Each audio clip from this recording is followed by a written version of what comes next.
didn't think you'd show. You know why I'm here. Bring it on. Magic Johnson's Super Slam Dunk Basketball for Super Nintendo. Now you can rent it at Blockbuster. That's how you do it. That's how you do it. Take him down, yo!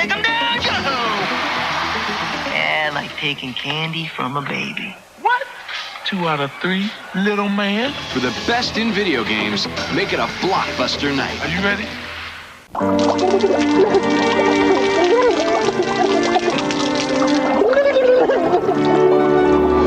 Want a movie that'll move you? Make the move to Blockbuster, where we have more copies of new releases than ever before. Now you can buy Lion King 2, Simba's Pride, and go home happy. Don't anybody move! It's a brand new adventure. What a blast! With all your old friends. It's gonna be like old times. Lion King 2, Simba's Pride, on sale at Blockbuster Video. Welcome to Taco Night at the Andersons. Hey, it's a steam-up Marshmallow Man! Taco Night is also movie night at the Andersons. Get a coupon for a free Blockbuster Video when you bring home the new Grande meal from Taco Bell. It's a mountain of food for just $9.99. 1, 2,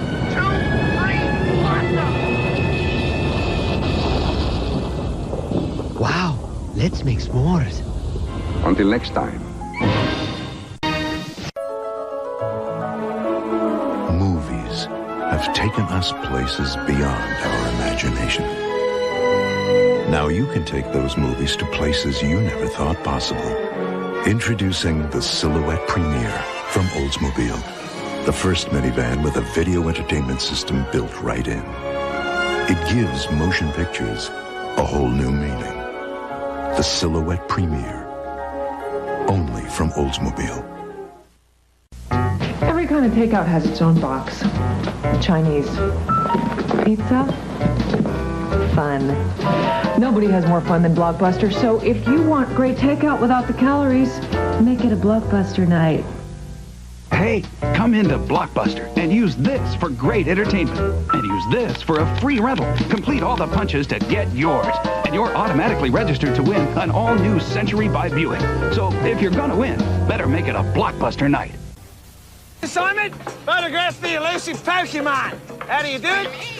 You're gonna be fast. Ah, missed him. And you better be good. Ah. Great pictures. That's the name of the game in Pokemon Snap. You can go to a participating Blockbuster store, print out your best shots, grab an entry form, and mail it to Nintendo's Take Your Best Shot contest. The best shot wins an Australian safari for 4, and there's lots of other great prizes. Ah. Many will enter, few will win. Hang on, it's gotta be fun. Pokemon Snap. Take your best shot. Tough day, huh, kiddo? We're doing fractions and math. And Gracie Gibson kissed me on the playground in front of everybody. Sounds like you need a bedtime story. Mom. With car chases? Cool. When your day needs a little turnaround, Blockbuster has 9,000 ways to make it a Blockbuster night. How about another story? Yeah, I got one. With boys kissing girls. Evan Petty calls it hot, deliciously hot. Rob DeMars raves, it's spontaneous consumption. It's a story of heat and redemption. From the creators of the Domino's Heatwave, an epic author. Order a deliciously hot Domino's pizza. Get a free movie rental from Blockbuster Video when you rent another. Hot Domino's Pizza, a hot movie from Blockbuster Video. If you can't take the heat, get out of the doorway. Now get 2 medium pizzas with up to 3 toppings for $13.99. Domino's, delivering 1 million smiles a day. Straight.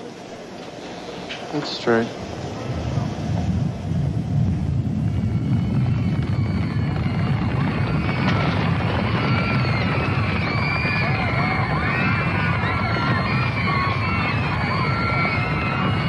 Get Titanic Monday, August 31st at midnight. Guaranteed to be there with a chance to win a fantasy cruise. Free limited edition Titanic print. August 31st at midnight. Get Titanic and go home.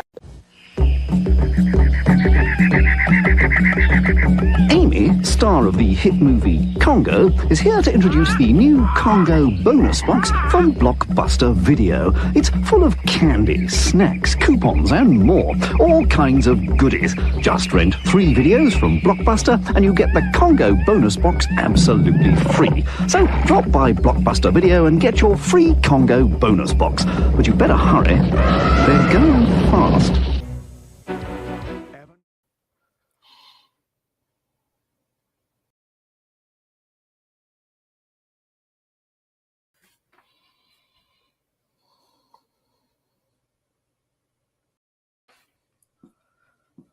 I just realized I did that whole introduction with my microphone muted. So hey, I'm glad because I thought it was issues on my end for a second. just keeping everybody on their toes. No, I had a slight panic. I'm like, yeah, no. During that little Blockbuster commercial montage there, I had to sneeze, and I'm always worried that you'll hear me sneeze over that type of stuff. So I muted my microphone, and then I realized I did this whole pantomime act and didn't get a reaction out of you. So I'm like, red flag, red flag. Anyways, thank you everybody for joining the stream. With me, as always, is my good friend Adam from Complete Geek TV. Good evening, Adam, everyone. how are you, sir? I'm doing fantastic. How are you? I'm doing well. Now, noticeably, you're a man down.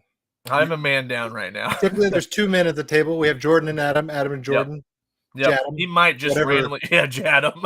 He might randomly pop up here like within 15 minutes. We don't know. That sounded weird. He might show up in about 15 minutes or so. We'll see. Hopefully, he's wearing a cape because yes, I mean, that's, exactly. If you magically show up like that, I expect everybody to be wearing a cape. A little bit of smoke. You never know. We'll see. He's got a few tricks up his sleeve. Right out of the gate, we've got to pay attention to the fact that we're both wearing the same shirt. This was not coordinated or planned. I mean, it kind of was, but exactly. We didn't communicate and text each other, say, "Hey, are you wearing the shirt? I'm going to wear the shirt." It wasn't mandatory, but it was. But yeah, it felt like a missed opportunity if we talk about Blockbuster and we don't wear the Blockbuster shirt. So it is what it is. I'm pretty sure everybody in the chat has had some sort of experience with Blockbuster, whether it be they've been to a Blockbuster numerous times during childhood, adolescent, adulthood, or they've just, they're aware of the, the Americana of it, if you will, the, pop culture significance. Is there anybody in the chat, just let me know right now, that has no idea about Blockbuster? Maybe you're from overseas, you've heard of it, but you don't know anything about it. Is there anybody out there? Outrunner, if you're asking where you get this lovely t-shirt, I don't know about Adam, but I got mine at Target. Same. Yeah, okay. I was about to say, it's one of those things, it's, probably bootlegged a million times. You can get it all sorts of places. But yeah, Target for like $8 is what I paid for it. So we have a former employee of Blockbuster. That's awesome. We'll definitely have to lean on you for some inside information because mine has always been the consumer side of things. We got another employee. Silks has worked there for a couple of years back in 2000. Christian Shaw also worked there. Man, we might have to do a follow-up episode with some workers. That'd be fun. Yeah. First job out of college, says Adam. So, I mean, we got lots of experienced people out here. That's awesome, Adam. Cyber says 0% experience. Okay, so this will be news to you. But so for anybody that's out there as a noob, we'll start things off with some, just some basic Blockbuster facts, if you will. Some things to maybe you knew, maybe you didn't. So first store, Blockbuster, premiered in Dallas, Texas, 1985. Had over 8,000 tapes. That was their big to-do. 8,000 tapes, and that's including VHS and Betamax, which if you don't know what Betamax is, consider yourself lucky. Probably one of the worst formats of all time because you couldn't even put the whole movie on, the tape. You had to have like multiple tapes. You think those like VHS double cassette things like Titanic were bad? Betamax was even worse. But basically the two are in competition with one another. Oh, 100%. 100%. Yep. Yeah. Got another person. C-Mart says they worked back there in 1997. Oh, Christian says he worked there when Titanic came out. See, that was a big to-do. Like, whether people realize it or not, like, movies coming to the home console, not console, but the home, entertainment system, so to speak. The whole reason, like, chain retail video stores kicked off so much is that when movie companies, movie studios decided to start selling their movies home, out of the theater, because previously for the longest time the only way you could watch a movie was in the theater. And when they decided to sell it to you, they said, all right, you want to buy this movie, the bridges of Madison County, it's going to cost you $99. And a lot of people are like, do I really love that movie enough to pay $100 for it? Movie studios mindset, they were like, all right, if like 10 people gather at your home for movie night, then we're not losing our shirt over these people that are doing free movie night at their house or whatever. But I mean, I don't know about you, but $100 for a single solitary movie at any point in my life is probably a little steep. What do you think? Slightly steep, just a little bit. If it was like $89.99, they got me. 100? No, I'm just kidding. That's way too much. Yeah. Yeah. $20. Yeah. Devastrous says my middle school teacher was the niece of the Blockbuster founder here in Dallas. We got Wednesday movies before they were available to the public. Now, see, that's living large right there. Cool. That's you're doing good. That's one of those things that you can always like feel special about, because that's in a time when like you didn't get first dibs at movies and things like that. Had a laser disc test in San Jose. Interesting.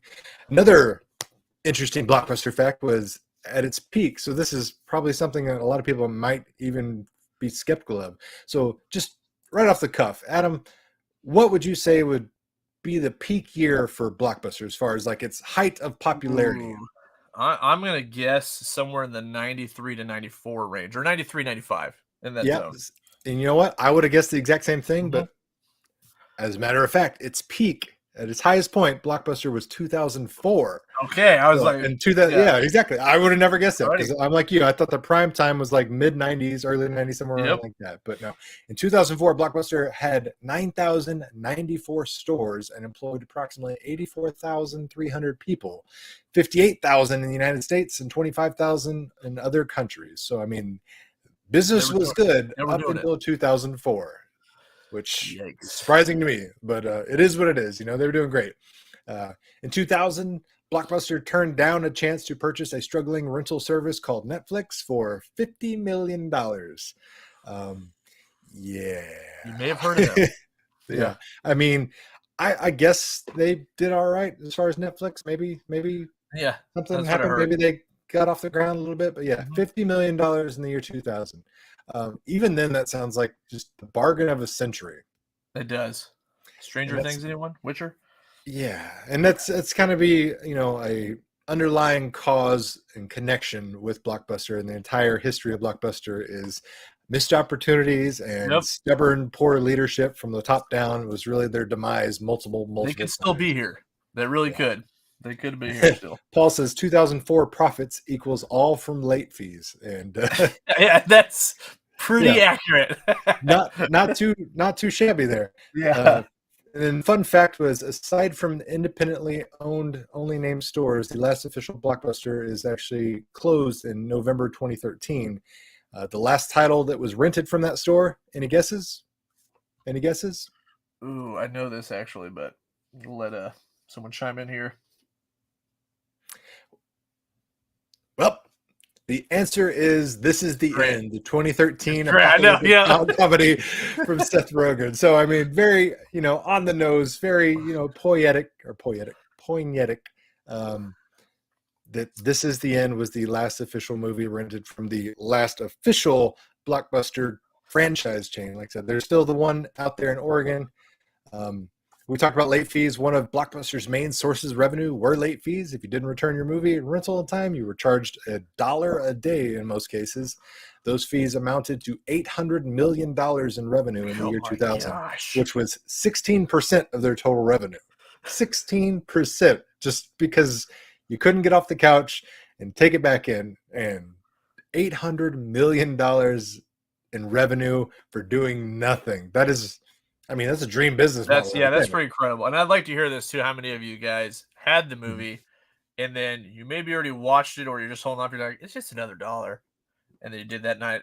There has to be tons of us out there that just ended up at one point just being like, I pretty much own it now, and I'm just going to hold on. 100%. Yeah. You're like, you know what? It's at that point, it's $20 in late fees. No, that's how much it's yours now. But then you're also like, I can't ever go back and rent unless you put on the fake mustache. And then, yeah. But let's go ahead and check out some, Blockbuster in its glory days, the early years. Imagine the perfect video store. It would have a great selection. Right, over 10,000 videos. 3 easy rounds, so no rush, I can almost smell it. I can almost smell the place right now. 24-hour quick drop return, open late every night. Well, the perfect video store Welcome to Blockbuster Video. is popping up all over the country. Were they that nice? She was so bubbly. Oh man, that's incredible music. Oh, 100%. So like you and I, we equate the tagline to make it a Blockbuster night. But originally it was, pop that cheesy tag and that song right there, and like wow, what a difference before they changed it. So they went through a couple of taglines, a couple of, iterations, jingles, if you will. I will applaud them on that commercial though, That was because good. it was all one take. It was all Yeah. practical effects with things literally popping up. I mean, kudos to them. I mean, that's some Spielbergian, quality cinema right there for your commercial. Let's see. It says, let's talk about the real greatness of Blockbuster. Getting the monthly 3 at a time and burning them and bringing them back to get 3 more games and movies. Yes. The early 2000s when you could burn the physical media onto CDRs and DVDRs and build up your entire bootleg catalog. I think a lot of us did that. Uh-huh. And one more note on the late fees before we move on. Actually, the Netflix founder, you wanna give a guess as to why he decided to come up with the company Netflix in general? Ooh, I don't know this one. I don't know. Well, Reed Hastings, co-founder of Netflix, was actually annoyed that he had a $40 late fee that he had to pay for renting out the movie Apollo 13 at Blockbuster Video. That is incredible. So to come full circle, Yikes. the guy that Yeah. starts Netflix was mad that he had a $40 late fee for Apollo 13, which is a fantastic movie, by the way. Yeah. I'm so he's- sick of this. I'm gonna do something about it. Yeah. So he does something about it. Yeah. It starts to groundswell. Blockbuster has the opportunity to buy them for $50 million, and they say, nah, nobody's going to do that. Nobody wants to, rent movies through the mail. They want to come into the store. They want to hear our over-the-counter recommendations. They want to hear, yeah. welcome to Blockbuster. Exactly. Just how cringy was Blockbuster at times? Well, let's take a look from the female Indiana Jones. I didn't know what to get anyone for the holidays. My Aunt Esther is always a mystery. Uncle Charlie, shopping for him is an adventure. Now, my nephew Timmy was easy. All he wanted was, hey-ya! This from Blockbuster Video. Then it hit me. I can make everyone happy at Blockbuster. And with Blockbuster gift certificates, Aunt Esther can rent all kinds of mysteries. Uncle Charlie can choose his own adventure. And I can have a wonderful life. Give the gift of entertainment. Wow. So, as a product of the early 90s myself, I will attest to the fashion sense and the style of the time was very poor, very terrible. Awful. But at no point in time do I think that outfit and that fedora that woman was wearing would be accepted without some sort of side glance, odd look. I don't know about you. Do you? Like, if somebody walked into the store and perusing, she has like the weird leather jacket, the fedora. I would be more concerned about why she's stumbling in the store, like she just ran into an earthquake randomly. Is that? I mean, she she acted just out. got She's boulders. Yeah, she got the idol. See, Did anyone else go shopping there for the holidays or birthdays? Because I hope if so. I recall, the prices were very, pretty they crazy. were steep. Yeah, like it was Yeah. the studios wanted $100 for the VHS. They've made side back deals with the studios. Blockbuster did. They were able to get that price down, but that price down was like $29.99, $39.99. So I mean, it was still pricey, but I mean, there was nothing cooler than going over to your friend's house and either seeing that like row of clamshell Disney VHS cassette tapes that almost every household had, or just seeing True Lies on VHS, for the first time or something like that. The thing is too about Blockbuster, and it's like a love-hate relationship, and and really it's more of a love. But when you had in mind like something like, I'm gonna go there tonight, we're gonna go get this movie or this game, we'll have a sweet weekend. Then you go there and there's nothing behind it. It's just like, oh no, they're already all rented out. Yes, And that then was the biggest. Dun, dun, no.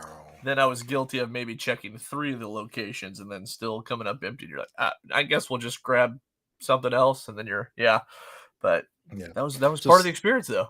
So Steve used to be a Blockbuster store manager. He said well, they were open until midnight, and so many late night drunks came in for their movies and Sour Patch. Yes, those are delicious. I mean, as long as they were kicking over shelves and everything and puking in the store, I mean, fun drunks are okay. You can mess with them. You can give them horrible movie recommendations. I personally didn't work for a Blockbuster. My wife did in high school, and it was a fantastic experience. That was like the dream job if you were like the teenage first job. Like 100%. the options were like grocery store, fast food, or at the pinnacle would be like a video rental store, because that was the dream job if you're a high school kid. Wife got that job, I got the grocery job, unfortunately. But I'd go hang out while she was working and just sit there and watch movies, talk to customers, talk about movies all day long. It was it was fantastic, and of course I got to like mooch off of her perks and everything, and got to rent movies before they came out. So I specifically remembered like when DVD was first becoming a thing. Being able to watch The Matrix like 2 weeks before it was quote unquote out on store shelves, because it was already in the store, and I was able to like bring it home. That's awesome. Does she that have was any good horror time. stories from this experience?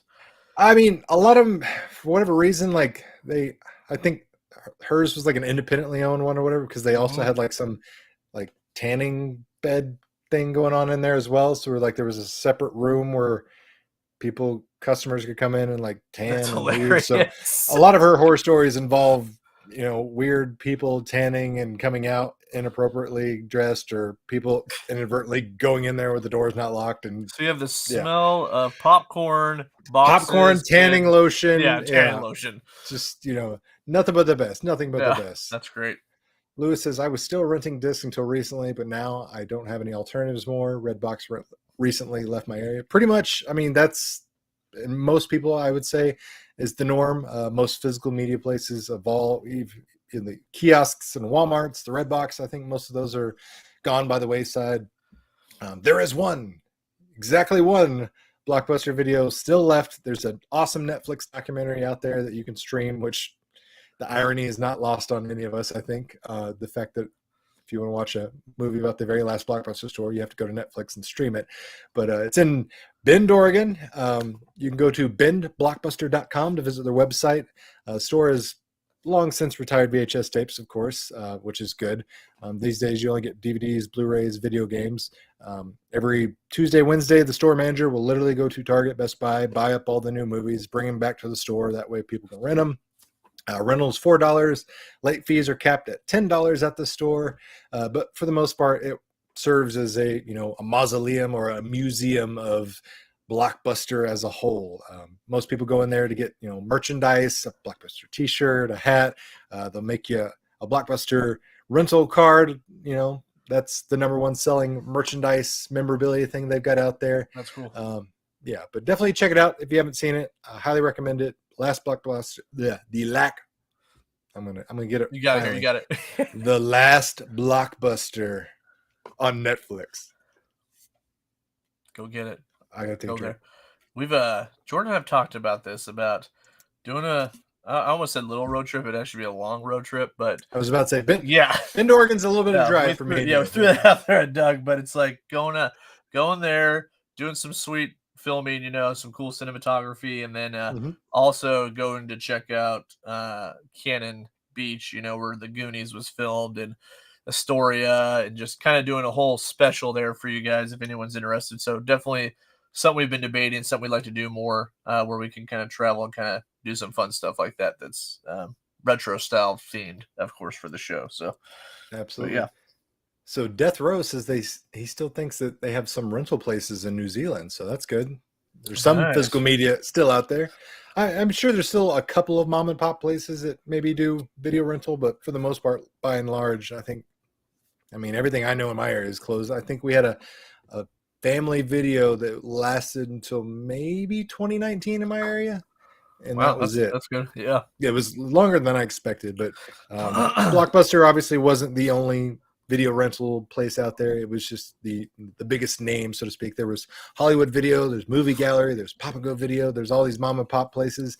Any that come up top of your head that you can think of besides Blockbuster? That was the main ones we had was the Hollywood, and then Family Video, and it's weird that I specifically remember at the time that we'll kind of go into gaming here in a second, but I just remember that Hollywood had some different gaming consoles there that made that fun to go check out to see if they had it. Like, I think they had the Neo Geo, and they also had the 3DO, and I thought that was freaking awesome at the time, because that was one of those things I just didn't have as a kid. So Yep. So there was And reason to Rector go there, says Blockbuster tried the Netflix model of mail order, didn't work. Not sure why. For the most part, it didn't work because they waited extremely too long. I think it was actually 2 years before Blockbuster came up with their own rental service, their streaming service. I mean, they were very adamant, sticking to their guns, that their business model was the way to go. Nothing was going to change that. And then by the time they realized the writing was starting to be scribbled on the wall behind them, they said, okay, maybe we should do something. By that time, it was already too late. They lost a lot of their customer base to places like Netflix. Redbox started to pop up, and then things started shifting as far as the landscape with DVDs, Blu-rays. They waited way too long, and they had terrible business management from the top down. There was a lot of restructuring. They were bought and sold several times, but they did, whether you realize it or not, Blockbuster was more than just video. They were more than just games. They had other unique business ventures. So one of them was one of my favorite places growing up, a place called Discovery Zone. Adam, are you familiar with Discovery Zone? Oh yeah. I guess got a pretty good story about Discovery Zone. But awesome. Yeah, All sure. right. So in Discovery Zone in 1993, Blockbuster invested in the indoor kids play restaurant. That's what it's officially labeled as. But basically, it was just a place parents would take their kids to let them burn off some excess energy. Dear Lord, let the kids sleep tonight because mom and dad, want to be able to think straight. But in 1995, Blockbuster bought more stock and took control of Discovery Zone. And then, unfortunately, 4 years later, they abruptly closed half its locations and then sold the other remaining locations in 1999 to Chuck E. Cheese. But we had one here in my hometown. I went there a lot as a kid. I still have a Discovery Zone t-shirt that I wear. It barely fits. It's like it's one of those like 1990s football shirts where it's like a midriff now. When I'm like mowing the yard on the mower and stuff like that. But if you're not familiar with Discovery Zone, here's a quick glance. Running swing here? I don't think so. Climb and slide here? I don't think so. Then where? I'm going DC at Discovery Zone, where I can cut loose and be on my own. DC is made just for me, the place where I can really cut loose. It's all here. Jump and tumble here? I don't think so. I'm going DC, where kids wanna be. Pretty incredible. That was the real mom's voice, by the way. Oh, 100%. There's no audio overdub or anything like that. She just unfortunately was in a terrible helium accident, and it just never recovered. But so you said you had a story about Discovery Zone. Yeah, I don't even know if I want to tell it. No, but the place was the place was a blast. I just remember this girl's birthday party. Her name was Shelly, and I remember she was in our school. She brought friends because she was like new to the school 2 years, so she had like friends come from 30 minutes away, which at that time was like out of town. When you're a youngster. But anyways, I just remember I like really liked this girl Michelle, and when we went at Discovery Zone, roll at like the top thing, like you're being sneaky as a kid, and like we're playing this game where you take your lunch cards and you like have to stick it against your lips and try to pass it. Whoa! And you're like, there's the possibility that card might. Yeah. How old were you? How old were you? At the time, 14. So, okay, that's better. 13. I thought you were gonna say like 6 or something. No. I was like, whoa. Like, you guys are playing some crazy games. My dad told me about this game. Yeah. Besides all that, the place was really fun, though. It was awesome. So one of my key takeaways from all my experiences and times at Discovery Zone was it was like, I don't know, the closest thing I can equate it to now to today's audience would be like an American Ninja Warrior course for 8 to 12-year-olds or whatever. They had all sorts of different padded contraptions and obstacle course type of things. I distinctly remember them having sort of like a zip line type of thing where you grab the bars and and I distinctly remember numerous times, I was not guilty of this by any means, but allegedly kids run right drop into kick. it? Yeah. Oh, no, yeah. They would drop kick others off of that. I, of course, being the angel child, was definitely not that kid, but I do recall seeing it a time or two where somebody got on that zip line and got a full head of steam. Another kid was at the other end, like waiting properly for his term. And instead he got 2 shoes to the chest, got knocked back into the ball pit in dramatic fashion with that. No, yeah. You got to practice that Karate Kid too. I'm talking about Yeah, absolutely. Oh, Yeah. Parried it off. I liked Goofyfoot's comment. Yeah, lazy true. parents Yes. daycare, leave your kid unsupervised for 5 hours. I mean, 100%. 100%. Yeah. I mean, that's how I grew up in an arcade, basically, was because my parents gave me a $5 bill and said, hey, here's your babysitter. For the love of God, do not leave this building or we're going to beat your ass. Yeah. So I'm like, oh, okay. All right. I would love to know, though, how, like, didn't see this, but how many kids got hurt there when their parents not there? Oh, yeah. Yeah, I don't remember signing any waivers. Okay, I don't recall waivers at all either. I mean, granted, like I said, everything was covered, padded, there's ball pits and everything, but it was still like concrete with that like 90s restaurant carpet looking, horrible design aesthetic. I mean, there's plenty of ways that you could get injured. You probably did get injured. Yeah, the things hanging down that looked like punching bags, for crying out loud. So of course, I mean, they were like legit kickboxing bags or whatever. But so that was, like I said, it was an odd business venture. Blockbuster kind of got into it a little bit, but clearly, it wasn't for them. They got in, they got out, and they sold it to Chuck E. Cheese, which is probably a better fit. But there's no Discovery Zones anymore, unfortunately. I think the location is now like a tax place in my hometown. What used to be a Discovery Zone is now an H&R Block or something like that. So sad days for sure. But besides videos, of course, you and I, we know they rented video games, they rented video systems. They were huge into the video game market, and peak 90s was right here. Think of all the mature, responsible things you could be doing. Helping old ladies cross the street, proudly maintaining your yard, hanging with your folks, or cleaning your room.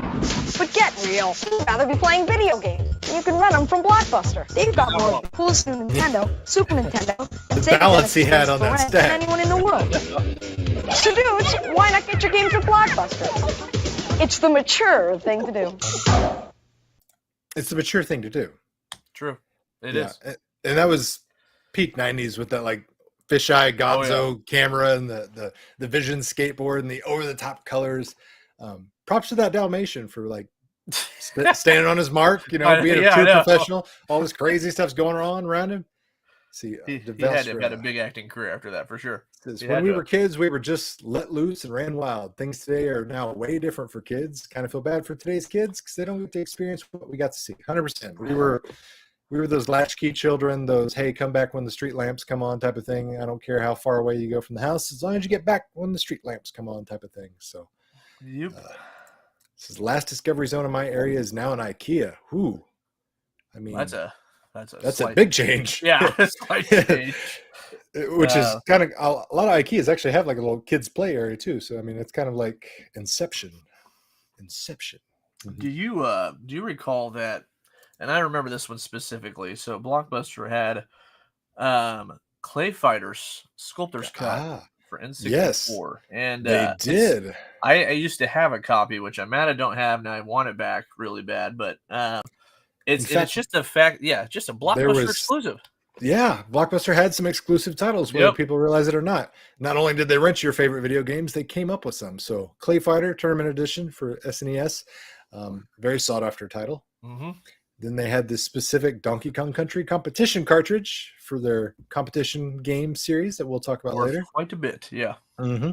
Eek the Cat, not a fun game. Oh, I don't remember this one. Yeah, I was supposed to. Not a fun game, but they made it the Final Fight Guy version because for whatever reason somebody thought it was a great idea to release Final Fight on the home consoles and omit Guy. So they're like, hey, we'll bring him back. Here's the Guy version, which just I do remember that famous thing. And Adam, do you remember Mr. Nuts? I do not remember Mr. Nuts. I feel like I would, but I do not. You can see like a growing trend here with as far as their exclusive titles is like anthropomorphic characters. Like for whatever reason, somebody at Blockbuster was like, Ninja Turtles is killing us. We gotta get something out there that's only ours. That's just like Ninja Turtles. So they're like, all right, what about Mr. Nuts? What about Ren and Stimpy? What about Eek the Cat? All this, it struggled. Ren and Stimpy show. Yeah. Fire Dogs, literally an entire game based off one singular episode of Ren and Stimpy. So you wouldn't think that would work, but somehow somebody spent a lot of money to make it happen. So And then, of course, on the Sega side of things, the Blockbuster World Championship cartridge, multiple games on it. The Game Factory. So if you're not aware of what this was, for a while, Blockbuster basically was burning games illegally. So you would bring this cart in there. They would reflash a different game on there. That way, they didn't really have to worry about titles that were super in demand, just blowing off the shelves. I don't remember this. Insane. They got a couple of legal letters in the mail and said, hey, by the way, don't ever do that again. So this didn't really make it nationwide very long because, it was quickly reported to these companies that, oh, by the way, instead of buying more copies of our games to rent, they're just, reflashing them and renting them out as this. So, yeah, it is what it is. And, of course, there was the Madden 1993 Championship Edition, which wasn't anything special. But yeah, there was definitely some exclusive edition. I love these titles. I was about to say they put the gold seal on it, and that's really all that matters. Yeah. I mean, that's all you needed to know. Gold seal championship edition. Sign me up. There's too many championship editions, so we'll just do the Guy edition of Final Fight. May said he remembers the exclusive titles. Didn't they have a Pokemon Snap photo printer? Yes, they did. You walked in there. They had a big kiosk. You plugged in your memory card or whatever. You printed off your photo. And they had, as you'll recall back to the intro while we were waiting for the stream to start, there was a commercial advertisement. There was basically a big safari competition where you send off your printed Pokemon Snap photos, you enter into the drawing. They'll send you in an African safari where you could potentially be eaten alive by a dingo. They'll get you. You got to be careful. Yeah. I always wonder about those big to-do competitions, growing up where, somebody goes to space camp or somebody goes to this place. I always wanted to see like the follow-up with that kid. Like what happened? Yeah. Where's the Reddit answer? Ask me anything. Some pictures of, yeah. Some pictures what I of want the to kid see. there, anything. Let's see the story. Uh-oh. Says, just an FYI, Mr. Syntastic's Nerdy Collecting is I'm a lawyer and waivers don't exonerate businesses from liability. Businesses essentially use them to scare people off from lawsuits. And I will attest to that, being somebody that runs an MMA gym. We make people sign waivers, but honestly, if we broke somebody's neck, we know we're legally on the hook for that. So it's just a scare tactic. It's supposed to show in good faith in a court that we tried to warn people of the necessary risks. But yeah, if you do anything, you can get sued. It is what it is. Paul says, shh, we're not supposed to talk about this. Yep. So we're saying is Discovery Zone knew this. They're like, these waivers don't mean anything. We're just going to let them just all they cared about is selling you some pizza, getting you sugared up on some Mountain Dew, and then letting you run wild in the ball pit. And it worked. Blockbuster, like I said, they were huge in the games just as much as they were in the videos. And their advertising kind of speaks for it. I win! Baby brother Timmy lost again. When my brother wins at video games, the whole world knows. Is it Timmy again? To get better. So I went to Blockbuster. Lots of games to choose from. I got 5 evenings to practice. Bow before your king. Baby brother. And when I won, it was payback time. He had to do what I said. Dan? Blockbuster, are you game enough? All right. First up, can we give it up for Timmy? Yeah. Good He's job, the same Timmy. one that got Round the of applause. copy of Ninja Turtles, I believe. Absolutely, yeah. It was little nephew Timmy. And I think we all can agree, older brother Dan deserved everything that happened to him. He got what he was coming to. Like in the first 5 seconds of that commercial, you're like, screw you, Dan. I hope you die. You're a terrible human being. And Dan really took it. He played the part. He was like, oh, fine. I lost. He did the baby cry. Good job, Dan, for keeping the bet. And speaking of Dans, let's talk about a famous Dan that was, very happy to share the spotlight when he got injured on the football field. This was to be the year. Dan Marino, 11-year veteran quarterback, was to surpass 290 career touchdowns, 3,200 completions, and 40,000 passing yards. Well, maybe next year. But you can't keep this guy out of the game. Where does Dan go to stay in the action? That was a great Dan Marino laugh to the girl. Sorry, I just went into overtime. Stay in the game with Blockbuster and set some records of your own. That's hilarious. Screw you, kid. Notice how the kid is like basically being used as a footstool there at the end. I know. Dan? So Blockbuster in their heyday, they, like I said, they were not above a celebrity endorsement. They did all sorts of weird promotional things to bring new customers in. This being probably some of the weirdest ones I could find. I don't need a big production. I just don't like waiting for things. Then you'll love the new Blockbuster Visa card. Use it at stores, restaurants, wherever, and earn rewards every month towards free movies, CDs, and a whole lot more. No other card offers so much fun stuff so fast. And the way I see it, why wait for what's coming to you? Blockbuster Visa from Nations Bank. Who'd think a Visa card could be this entertaining? It's me, your mother. Call me back and we can have a nice long chat. Oh, I know it's long distance, but I also know you rent all your movies at that lovely Blockbuster video place. And I heard they're giving everyone up to 3 hours of free long distance from Sprint just for renting 2 videos, even if you're not a Sprint customer. Now, you don't have to use all 3 hours talking to me. I know you have your friends. But you won't be calling anybody for free if you don't get into Blockbuster. Do it now for your mother. So first of all, did you have a Blockbuster credit card? Of course, didn't everyone? Yeah, unbelievable. Can you imagine not only having one but doing that with it? Just yes, let's go to that. Put on the Ritz with Cindy Crawford. I mean, you're at peak global domination when you're offering your own credit card to customers. Saving them long distance. I mean, that was a big deal in the 80s and 90s because, you know, you called grandma in, you know, Sheboygan or something like that. You talked to her for 20 minutes and mom and dad got a bill for $138. Like long distance used to be a massive thing. People got murdered over those long distance bills. I mean, I know I was certainly guilty. Like when I would call my grandparents in Texas, it was like, hey, you got 5 minutes, make it snappy. And mom and dad would literally like sit there with the watch, like, okay, wrap it up and you're gone. Love you, bye. Yeah.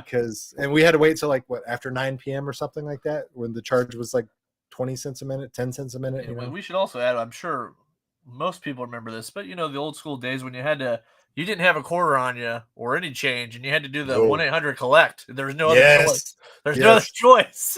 So for my entire teenage / adolescence, my broke ass, we would never have money for that kind of thing. So what I would do after school when I was done with sports practice, whether it be football, baseball, basketball, or whatever, I pick up the payphone, dial the 1-800 collect, and it says, you know, hey, you know, say your name or whatever after the beep. I would say, I'm done with practice. Come pick me up. Don't accept the charges. I know. I did the same. And then I would hang up the phone, and within 20 minutes, mom and dad would come pick me up. And if half an hour had passed, they're like, "Oh crap, I got to do it again." And rinse and repeat. And that's how I stuck it to the man. Run the skater, come get me. Yep. Mace knows 1-800 collect or 1-800 call ATT. Yeah, that's incredible. That's what it was for sure. But here's what I want to know. I want to know what the APR was on that Blockbuster credit card. Yeah, that is. I'm sure it was a healthy, a healthy 30% interest rate or something like that. Yeah, I'm sure Cindy Crawford isn't going to go to town on that 30%. No, and let's see. I had something else, another goofy. See if I can remember. Oh yeah, we were talking about the cards. The most famous thing, the Blockbuster video card. Is there anybody in the chat that still maybe has one? I know I have mine. Tried to find it for the stream, couldn't find it. I know it's tucked away safely. Adam, did yours survive? Sad moment. I have some old wallets at my. I mean, you've got that's tucked away that maybe got a tape there or a game there. So yeah, you got, some memorabilia. This is great though. We got the Matrix, which it's so awesome that it actually has the whole movie description on the back and everything. Yeah. This is pretty sweet. Oh, and it's rare to even have it, where it's got the. Oh yeah, so gotta love it. And it's rewound, people. I mean, having a card was like it was a status symbol at a certain time. I mean, they were very proud of the whole "show us your card." In fact, they even made it into an entire advertising campaign. Oh yeah, the Blockbuster music.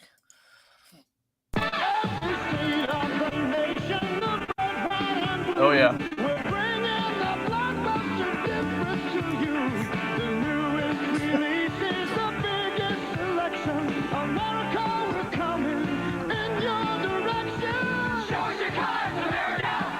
Millions of Americans show us their cards every week, and we show them a lot.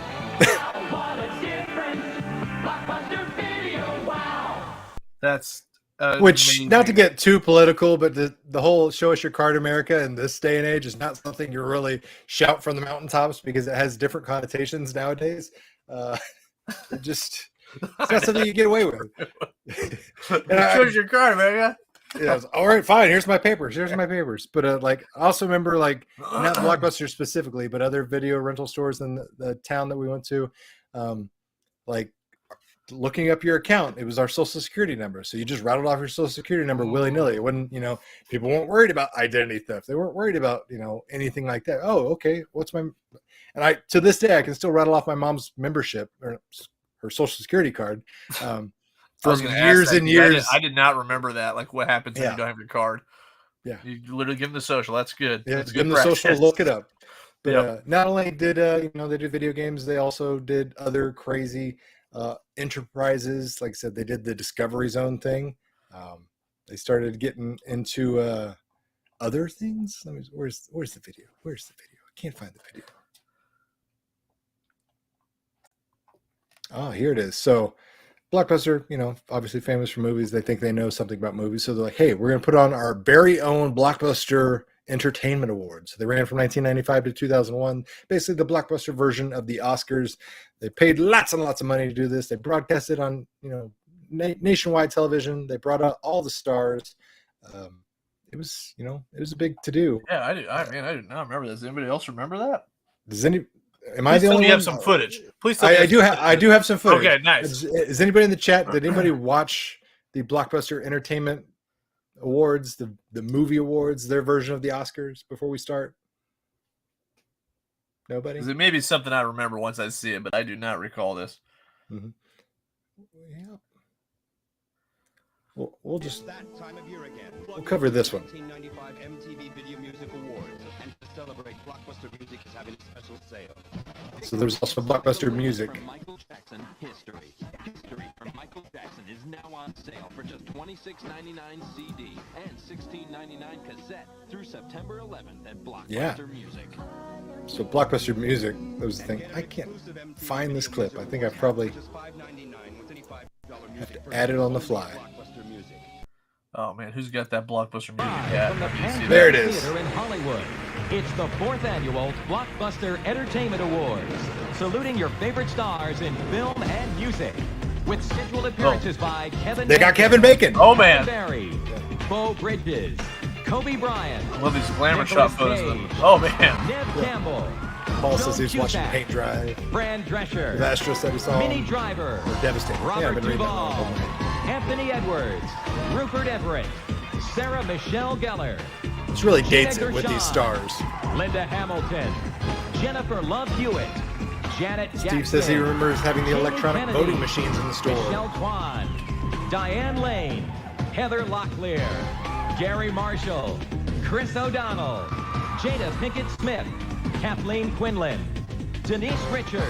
oh man, that's Julia a lot of people Roberts, naming off now. Yeah. Laura Like I said, they Como, spared no expense Yeah. in Jurassic Park Schwarzenegger. terms. Oh, Arnold, there he they is. got There he is. Schwarzenegger. Will Smith, Who? Howard Come on Stern, down, come on. Ben Stiller, Yeah. Sugar Ray, Jennifer Tilly, Wow, calm down, Jean-Claude Van people. Damme, Vanessa L. Williams, and Billy Zane.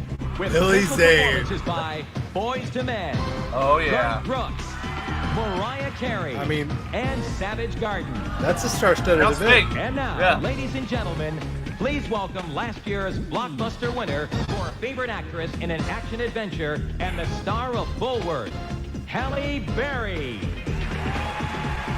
Crazy. Bold choice on the cornrows there, Hallie.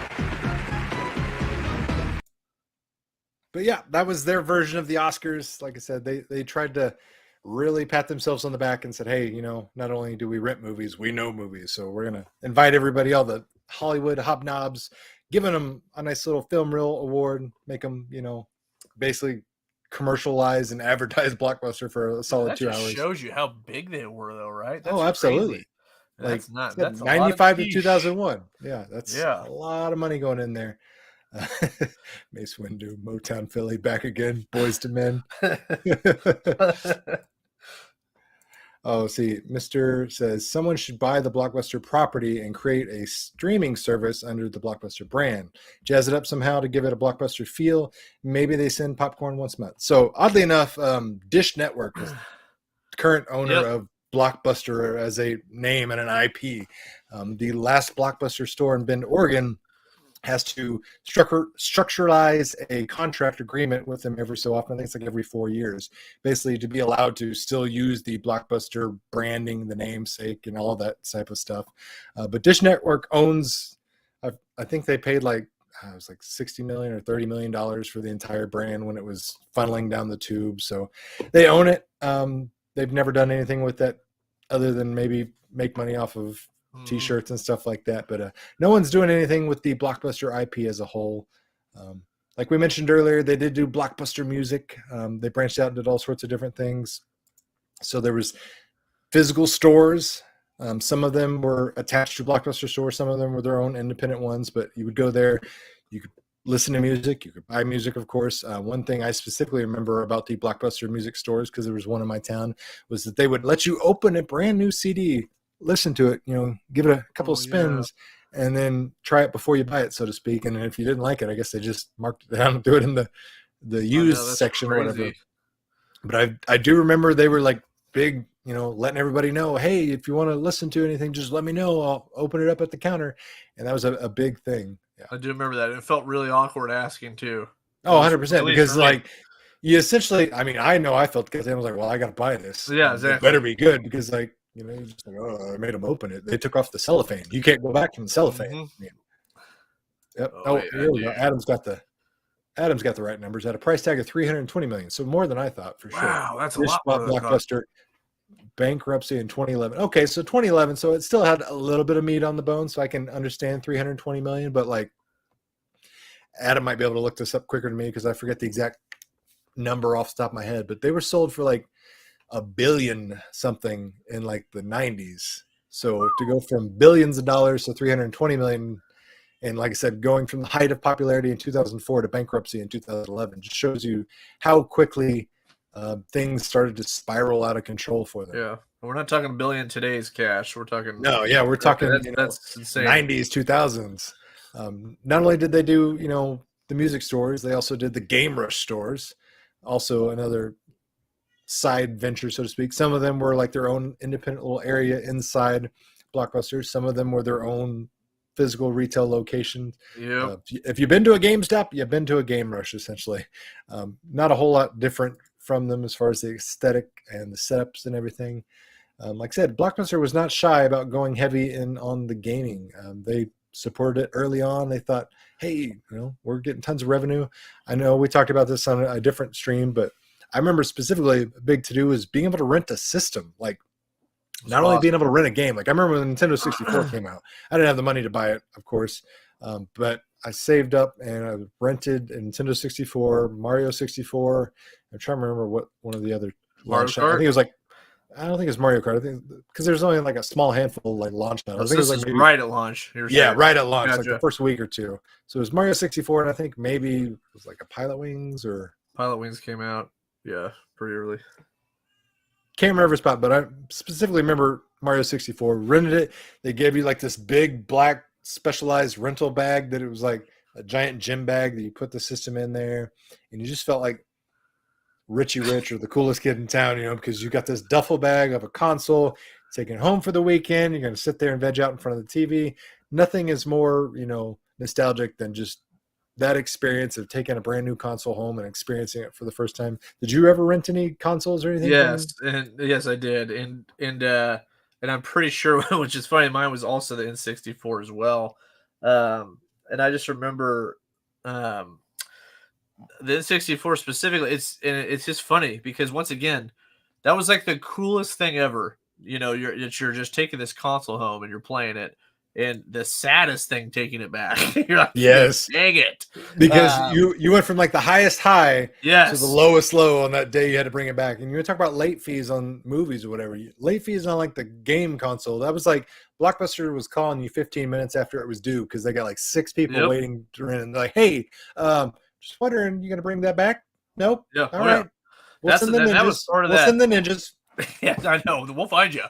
Yeah. No, that was like part of that experience though, because I remember Sculptor's Cut. Like at the time, I just thought Clay Fighters was cool, just because of at that time, like seeing these clay characters fighting was neat. Yeah, the animation. It was something a little different. Yeah, that was one of the games I got on there. Like, hey, this is exclusive. I'll rent the system. Take this too. But yeah, that was just a fun experience. CBX has a good point here because it was a little more hoops you had to jump through to get the console because Mom wouldn't do it because she did not have a credit card to put the deposit down. You had to do a deposit because they didn't want people running off. Like, oh yeah. For the longest, in the early days of the video rental store, whether you're old enough to realize it or remember this or not, Blockbuster was one of like the first businesses / franchises to really start putting the merchandise out there. Prior to Blockbuster coming, to town, you went to a video rental store.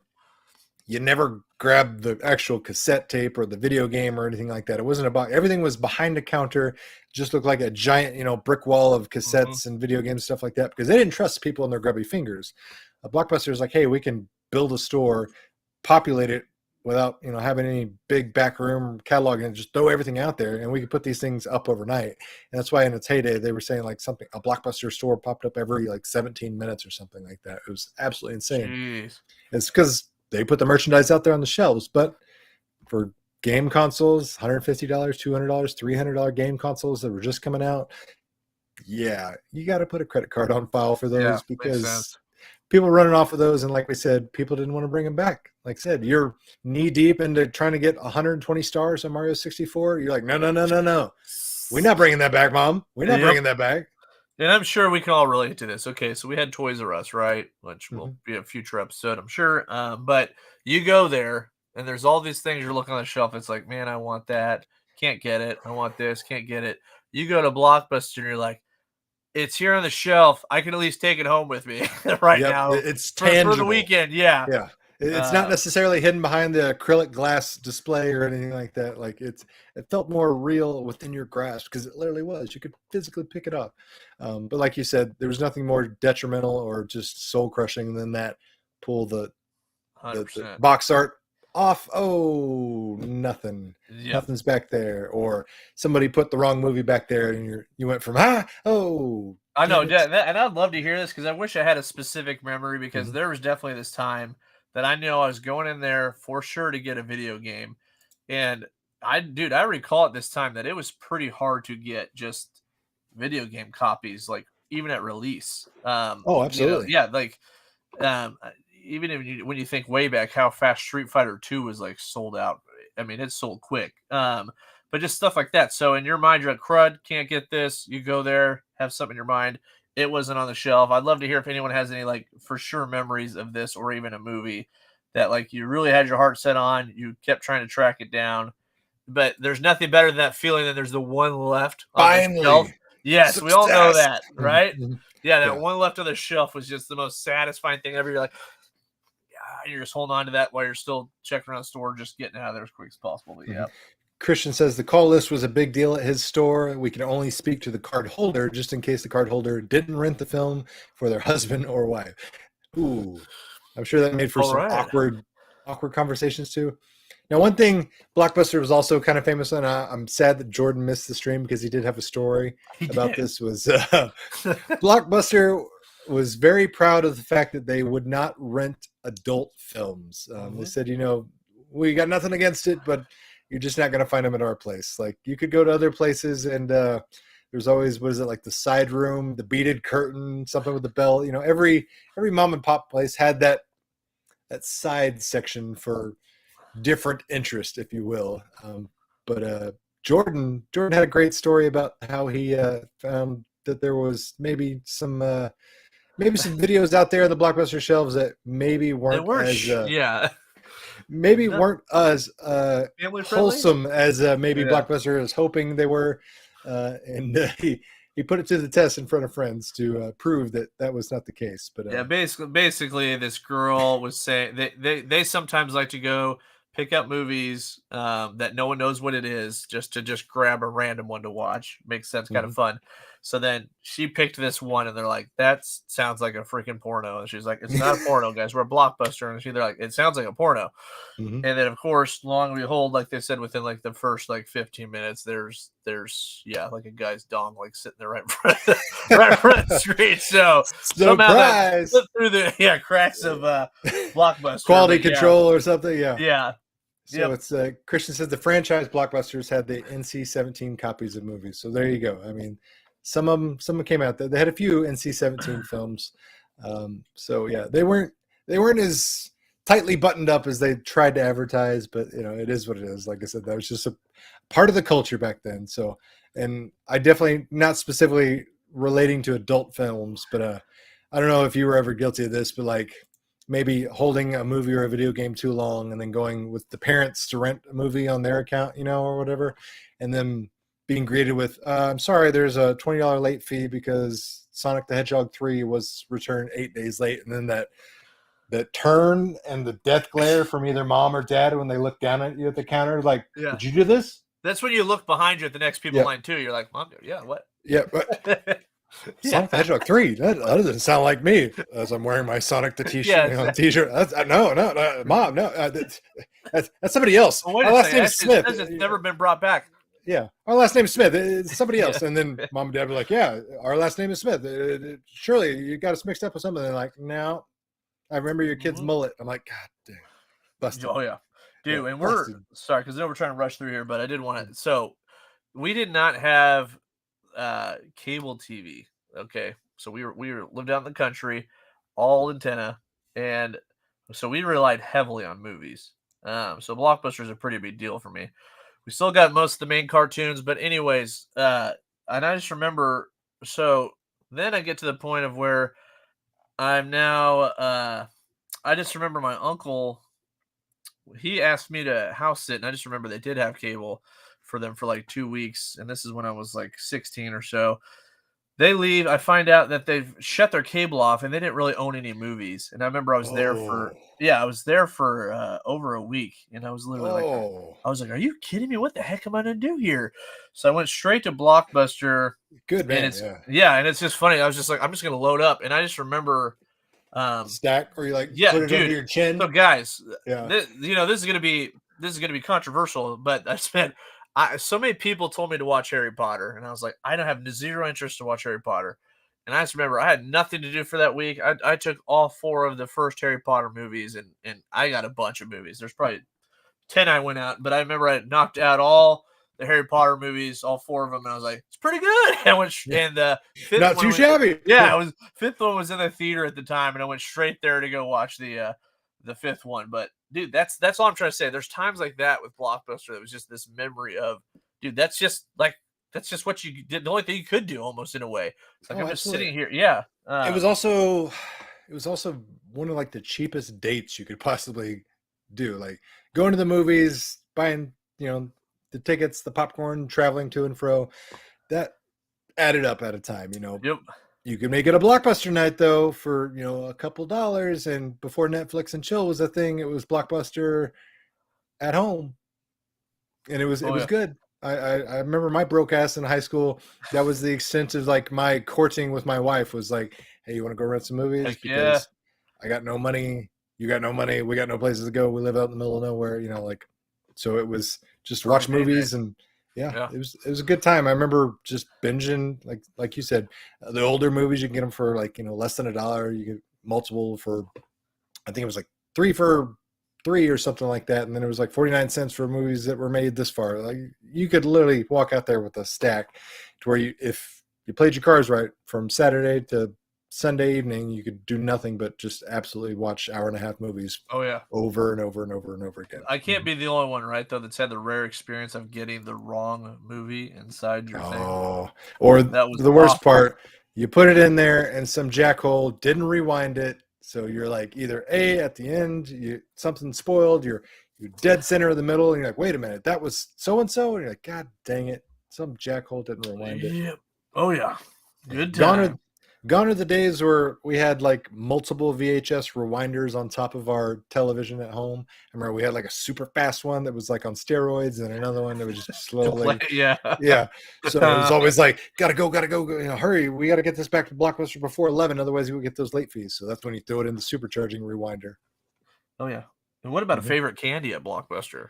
Did you Ooh. guys ever? I mean, how about Surge? Dude, I used to get Surge at Blockbuster. Surge and Jolt Cola. I mean, we're definitely dating ourselves there. But I'm always a fan of the Wonka family. I'm a sweet tarts connoisseur, nerds. Basically any hard sugary candy. Not so much the runts, because there's like half the runts were good, half the runts were garbage. So I would sit there like good, bad, and then you're left with like a third of the candy or whatever. That's what they call this. Yeah, man. Sweet tarts, Bunch of Crunch, dude, was another one. And Butterfinger was another one of my main. Butterfingers, peak 90s Simpsons popularity. I mean, it is what it is. But, oh yeah, dude, I think Blockbuster was exclusive for the Butterfinger BBs. There you go. They right were for quite a while. Like I said, Blockbuster, they were the kings for a little while. In fact, they were such a big deal. They decided to put on their very own video game championships. Did you compete, or were you aware that they had the video game championships? I do remember this. I think I was just too intimidated at the time. It really was. So they had like regional competitions, and then so on bracket style. You went on further and further, but it was a big to do. 1994 and 1995. You're good, but how good are you? They say you're a slam dunking, in your face, elbow throwing video game maniac. Elbow throwing. But are you good enough to beat the can't do that these days. You can't do that. 1994 Blockbuster video. You also can't do late hits either. Oh no. Get the Blockbuster now and sign up to take on the world. Brought to you in part by Acclaim, Raisinets, Continental, and Domino's Pizza. Because when you think video games, you think Raisinets, right? I know. Like the Domino's pizza, that's fine. That's good. That midway made sense. Yeah, but the Raisinets. I don't know how they work their way in there, but somebody was trying to revitalize the Raisinets brand, and they're like, we're gonna connect with the youth. We're gonna get in there with them video games, and these kids are gonna hold a big check over their head. They're gonna say, "Thank you, Raisinets." Yeah, it's not how it worked, but that's how somebody at the Hershey. I assume that's probably a Hershey's product was going. Yeah, it's just weird how that and Milk Duds were such a thing, but not ones that I ever really got. But they're always around. So the Blockbuster Video Game Championships, organized in 1994, second event in 1995. Contestants were split into categories, those aged 13 and 14 and above. So it was 13 and under, 14 and above. You could pick between the Sega or the SNES, which had different cartridges produced by Rare featuring Donkey Kong Country for SNES. Each Blockbuster store in North America ran the event between June 14th and July 9th, producing store champions, who would then progress further into a new round in August and then set in the GamePro headquarters in San Francisco, which they made a big production, televised recording, broadcast, and everything. And despite the name, it actually wasn't a world championship. It was North America, hey, sorry, if you live in Canada, Mexico, or anybody else, sorry about your luck. Still rent your games from Blockbuster, but this world championship is not a world championship. The Mega Drive cartridge is exceptionally rare, not just because only a handful were produced, but because of the SNES counterpart, which could be won by the contestants. The Mega Drive one was supposed to be destroyed right after the game. So copies of that goes for about $2,000 on the Bay.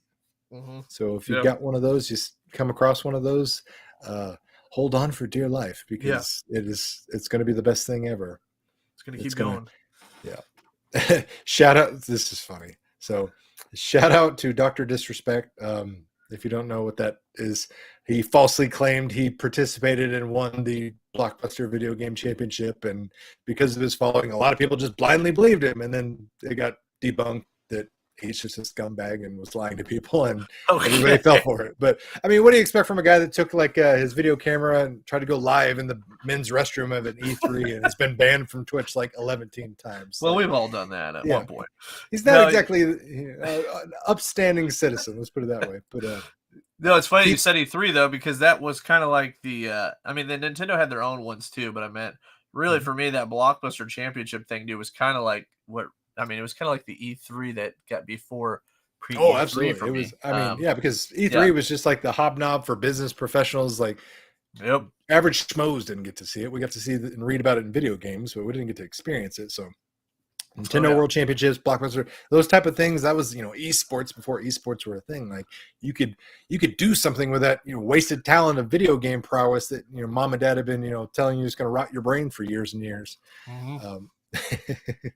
And pretty much. Speaking of Nintendo, our last little bit of Blockbuster trivia and history was back in August 1989. Nintendo decided to sue Blockbuster. What it really boils down to and what was said in the courts are two different things. In a nutshell, Nintendo was like, hey, Blockbuster, you're cutting into our profits because you're renting video games. People aren't buying our video games, they're renting video games, and we just think that's downright, theft, thievery. So what they did was they basically tried to sue him for a loophole. They said, hey, wait a minute. We also noticed, Blockbuster, you're photocopying our instruction manual booklets so you can rent multiple copies of our video games and give them out to your customers. He's like, well, that's plagiarism. So we're gonna sue you. And that's what they tried to do. It got tied up in court for a long time. Very Nintendo, long time. Famous for being very staunch and overly protective about a lot of their IPs and being very, very sue/trigger happy.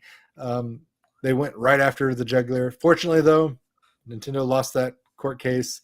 The video game manuals were, like I said, they weren't the real meat and potatoes of the lawsuit, but that's what they tried to say in court. That's why they tried to catch them with. But court ruled in favor of Blockbuster. House and Senate verdicts determined by law that video game rentals were, by and large, A-OK, and they remain unchanged to this day. Do you remember hearing about that, Adam? Oh yeah, and we were talking about this too. Just that freaking court case took forever. Yes, years and years. Yeah, to get worked out. But yeah, so pretty amazing. But yeah, that was like started 89, I think ended in 94 or something like that, if I remember correctly. But pretty insane. Yeah, a shout out to the American legal system for its speedy, speedy always progress. Fast, always quick on it. I mean, I think it's interesting that it took 5 years to settle whether or not Blockbuster was allegedly photocopying instruction manuals, but it took them a solid year to come up with a verdict that O.J. Simpson didn't kill anybody, even though there was a mountain of forensic evidence and an actual admittance from the man himself that was thrown out of court. Who kept that keep going that long? That's insane. I mean, what do you talk about for 5 years in a court case where it's, hey, you're photocopying our instruction manuals? No, we're not. Yes, you are. No, I just feel like the judge finally, like in 94, pulls out it's like, we're still on this stupid case. Yeah, come on, it's done. Yeah, like we're not even talking about NES games anymore. We're talking about SNES games. Like there's a whole nother generation that has come by since we've started this legal mumbo jumbo. But long time. I think it's safe to say we all have memories of Blockbuster, whether it be good, bad, indifferent. It was just, like I said, a part of Americana, part of the culture. It's no longer a thing. Definitely, if you would ask me as a child, as a teenager, would Blockbuster go out of business? Would video rental be 100% gone? I would have never saw it coming. I did see the transition to digital media going, but I would have assumed, Blockbuster would have been the helm of, the streaming services. But like they said, like we mentioned earlier, they couldn't get out of their own way, mismanaged from the top down. So instead of us watching Stranger Things on the Blockbuster streaming service, unfortunately, Blockbuster is now just a novelty act in Bend, Oregon. It's fun to reminisce, but unfortunately, you can't rent movies. You can't rent video games unless you're doing it through the mail these days. Like I said, most of the kiosk things are gone, the red box rentals. Basically, physical media, it's still dying that slow death, even though vinyl records have had more success in the last 10 years than ever before. Some reason DVDs, Blu-rays, they seem to be dying more and more. And I think a lot of that can be attributed to just retail space getting rid. And I think that's, just here to stay. I don't think we'll see a resurgence in the video rental store, but I can definitely say I miss those days, those Fridays, those Saturday nights, going into the video rental stores, perusing the aisles for 30, 40 minutes, the hustle, the bustle, overseeing what people were renting, what they were enjoying. it was just an experience that can't be replicated. That clamshell, that opening, that smell, the Be Kind, the rewind, just, the peak that was Blockbuster. RIP. It will definitely be missed. Any last thoughts or memories you want to share with us, Adam? No, just that I miss it. I feel like if there was one over here by me, I would still go just because it's fun. Like, how many times do we scroll through freaking Netflix for 2 hours and didn't even find something to watch? Mm-hmm. You could go in the store, pull something off there. It was good times. I do want to point out, Doug, though, that you would be fired if you were working there. Because apparently you couldn't have long hair back at that. Oh, yeah. Yeah, that's true. We forgot to mention that. Yeah, I was going to pull up the employee handbook. So, yeah, you had to have the dress code. What was it? Christian or a couple other people in the chat can maybe attest to this, but it was khakis, the polo that never fit right because it was all like, you got 3 sizes to choose from, and those 3 sizes were like widely spread across the board. But you were supposed to be clean cut with the hair. I don't think facial hair was allowed. So no long hair, no earrings. Yeah. They were banned starting in 1994. That's crazy. Yeah, which was peak alternative dressing and attire. So yeah, I got fired for sure. I do want to end this with this, guys, because this is one more thing I wanted to mention, that there was apparently a Blockbuster amusement park in like Albuquerque, New Mexico, called like the Blockbuster Block Party. Yeah, I think I remember reading. I didn't know it was 6,000 square feet. Yeah, and I'm only mentioning that because if someone's been to that, I would love to hear it in the comments or put the comment after the show's over. But I love it too how they advertise it like it's an adult theme park. It's got laser tag, and it's just fine to say adult and start with laser tag. Yeah. But because either way, the two, what we know of like as a Dave and Buster's is essentially probably what they were visualizing, only on a larger scale. Yep. But I mean, that just shows you like their pie in the sky vision for the future. Like I said, they were doing credit cards, world championships, Discovery Zone, entertainment awards. They're going to be a theme park. Like they thought they were ruling the world, and they were for a long period of time. And unfortunately, they got ahead of themselves. But it is what it is. So it has been fun to kindly rewind back to the glory days of Blockbuster, sharing all the nostalgia with you guys. I appreciate everybody in the chat for sharing your memories of Blockbuster, hanging out, talking with us. Next week, we don't have a topic yet. I do want to run it by you. We discussed maybe pre-recording. So let me know really quick in the chat. Would you like us to pre-record, or do you enjoy the live interaction? So give us a 1 in the chat if you're A-okay with a pre-record. Give us a 2 if you say no. If you got to take a break for a week, let us know, and then we'll just take a break, and then we'll do this live and interact and hang out with you all. So just looking for your guys' feedback because we're still bobbling next week's topic. Well, we want to point out this isn't like permanent. This is just because. Just a temporary because somebody's got more important things to do. Yeah, exactly. Jordan. Yeah. Paul says, "Do it live." Yeah. I can't not read it in that voice. Do it live. Effing do it live. Live is cool, but whatever works. So interaction is gold. All right. So far the early. Okay, now it's starting to get 50-50. Yeah, you always gotta love that the 50-50 ones, but we'll figure it out, guys. We'll figure it out. Yeah. I think we're gonna be doing a giveaway here soon, Doug. I'm going to talk to Doug about this after this, but I might be giving away a Nintendo Switch. Jesus Christ, man. I know. Just for the heck of it. I've been sitting on this thing forever to give away, so, All right. So throwing it out there. Folks. Yeah. It's going to happen probably in the next month or so. If you like free stuff.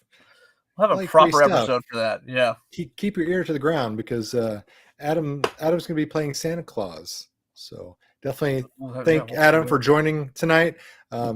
Jordan wishes he could be with us, but he's with us in spirit. Like I said, we casually kind of told the side story of the porno and the porno not porno. Yeah. But, it is what it is. Until next time, everybody. Appreciate everybody joining. Adam, any closing words? Anything you want to plug before we go? No, I'm just going to say thank you guys for watching the show. We appreciate it. We got a lot of fun future content coming. If you haven't, come check out our channel, Complete Geek TV. We've kind of been haven't done much lately just because of how busy we've been, but we got tons of content coming, so we appreciate you guys. Absolutely. I want to second that. Thank you, everybody, for joining us on this wonderful Blockbuster evening. Make it a Blockbuster night, and have a great evening.